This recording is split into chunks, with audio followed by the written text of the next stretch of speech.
حضرت بلال رضی اللہ عنہ سے ایک دفعہ کسی نے پوچھا کہ آپ نے پہلی دفعہ حضور نبی کریم صلی اللہ علیہ وسلم کو کیسے دیکھا؟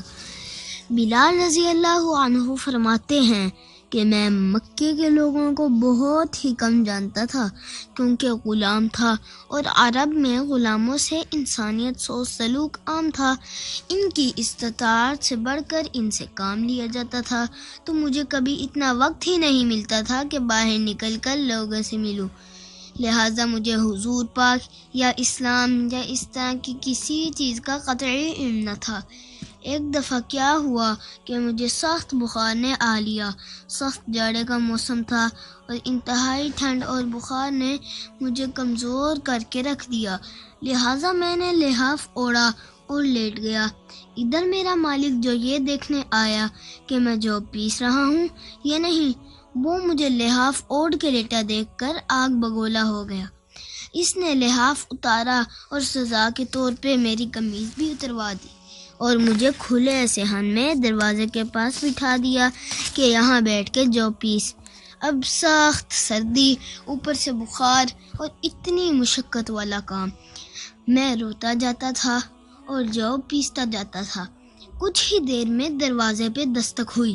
میں نے اندر آنے کی اجازت دی تو ایک نہایت متین اور پرنور چہرے والا شخص اندر داخل ہوا اور پوچھا کہ نوجوان کیوں روتے ہو؟ جواب میں نے کہا کہ جاؤ اپنا کام کرو، تمہیں اس سے کیا، میں جس وجہ سے بھی رہوں۔ یہاں پوچھنے والے بہت ہیں لیکن مداوع کوئی نہیں کرتا۔ قصہ مختصر کہ بلال نے حضور کو کافی سخت جملے کہے۔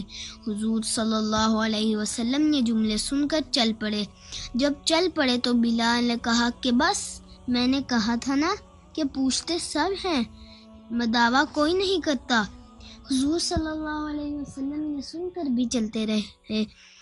بلال کہتے ہیں کہ دل میں جو ہلکی سی امید جاگی تھی کہ یہ شخص کوئی مدد کر دے گا، وہ بھی گئی، لیکن بلال کو کیا معلوم جس شخص سے اب اس کا واسطہ پڑا ہے وہ رحمت للعالمین ہے۔ بلال کہتے ہیں کہ کچھ ہی دیر میں وہ شخص واپس آ گیا۔ اس کے ایک ہاتھ میں گرم دودھ کا پیالہ اور دوسرے میں کھجوریں تھیں۔ اس نے وہ کھجوریں اور دودھ مجھے دیا اور کہا کھاؤ پیو اور جا کے سو جاؤ۔ میں نے کہا تو یہ جو کون پیسے گا؟ نہ پیسے تو مالک صوبہ بہت مارے گا۔ اس نے کہا تم سو جاؤ، یہ پیسے ہوئے مجھ سے لے لینا۔ بلال سو گئے اور حضور نے ساری رات ایک اجنبی حبشی غلام کے لیے چکی پیسی۔ صبح بلال کو پیسے ہوئے جو دیے اور چلے گئے۔ دوسری رات پھر ایسا ہی ہوا، دودھ اور دوا بلال کو دی اور ساری رات چکی پیسی۔ ایسا 3 دن مسلسل کرتے رہے جب تک کہ بلال ٹھیک نہ ہو گئے۔ یہ تھا وہ تعارف جس کے بطن سے اس لافانی عشق نے جنم لیا کہ آج بھی بلال کو صحابی رسول بعد میں عاشق رسول پہلے کہا جاتا ہے۔